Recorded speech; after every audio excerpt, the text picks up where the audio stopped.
I hope you're ready because today I'm going to show you how to make Mexican rice for a large group for selling or for meal prep.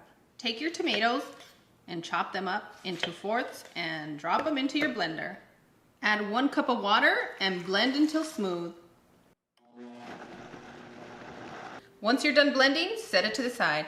I left about 2 cups of our blended tomato, and now you just want to add your onions, garlic, and white vinegar. Since we're cooking a large quantity, the white vinegar is going to help us achieve a fluffy rice. Go ahead and blend until smooth. Go ahead and set this to the side. Set your burner on a medium heat and add your oil. After about a minute or so, you're going to notice that your oil is nice and hot. Go ahead and add your rice. Combine your rice into the oil, and we are going to be here until our rice is nice and golden.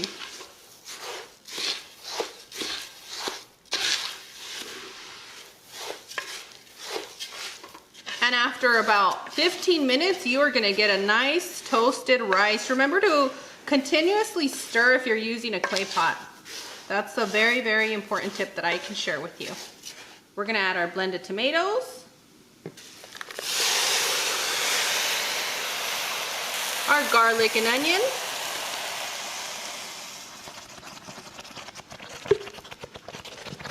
stir, stir, stir. Add your water and stir, stir, stir. And I'm going to be using chicken bouillon because when you're cooking for a lot of people, I mean, not all of us have this much chicken broth handy. So I think chicken bouillon is great. I'm using a tomato chicken bouillon, and I am using the natural one. And that one tends to clump up if you just pour it in. So we're just going to dissolve it into our cup, and then we're going to pour it right on in. And if I have my serious face, it's because I'm cooking for a large group. And if the camera woman is shaking, it's because she's really excited into this. It smells delicious. It really does smell so good. Go ahead and add your tomato chicken bouillon. If you don't want tomato chicken bouillon, that's okay. You can add regular and it'll still work. For added flavor, you can add a serrano, you can add a jalapeno, a hatch chili for spice, or if you just want that flavor, you can use Anaheim, which is what I'm using today. Now we're just going to bring this up to a full boil. While your pot is coming to a boil, make sure to stir it periodically. I like to place parchment paper over my pot. That prevents the steam from escaping. And I'm just going to place a lid over it, just like this. Continue to cook on simmer for 30 more minutes. After our 30 minutes are up, you want to let your rice set for about 20 to 30 minutes before serving. 3, 2, 1. Let's go. And boom, done. Our rice is ready for celebrations, for meal prep, for all you busy parents and those of you adulting, for those of you making college kids some extra food. I hope that these recipes help you as much as they're gonna help our family. Now it's time to dig in to see how fluffy this rice is. I'm gonna move this chile to the side and then just show you how fluffy it is.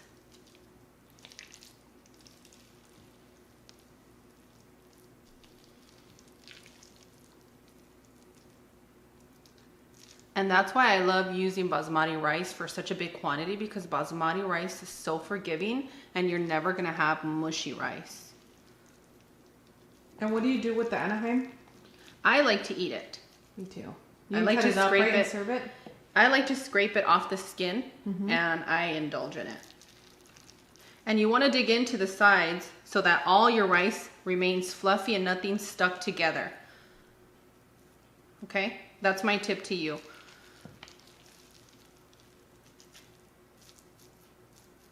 You're going to notice right when you remove your lid, you're going to see some of the tomato that compiled here in the side, but don't be scared of it. You're going to think, oh, this turned out mushy. No, it didn't.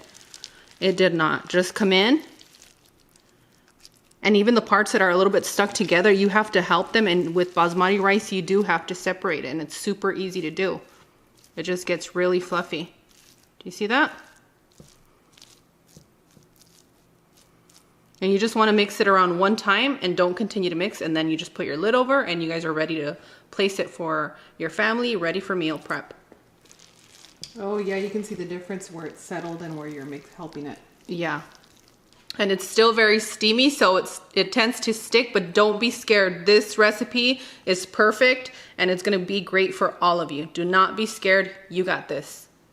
And this is what it looks like after we're done fluffing everything. It's just beautiful. If you're using ripe vine tomatoes, it's the best one. They get delivered from Mexico and they are absolutely delicious. But if you only have Roma, the flavor is gonna change just a little bit. But I highly recommend that if you have access to the vine ripe tomatoes, ooh, they really do bring the flavor. I'm gonna need somebody very special to say ah.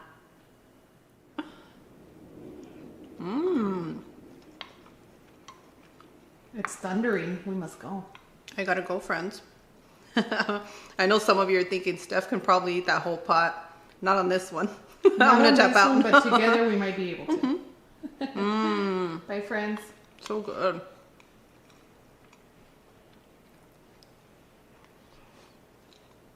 Yummy.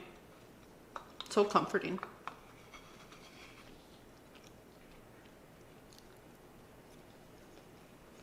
As always, Cloud and I are wishing you the best. You know we absolutely adore you. Let us know how this recipe works out for you. And on that one, we'll see you guys tomorrow. Bye. Adios.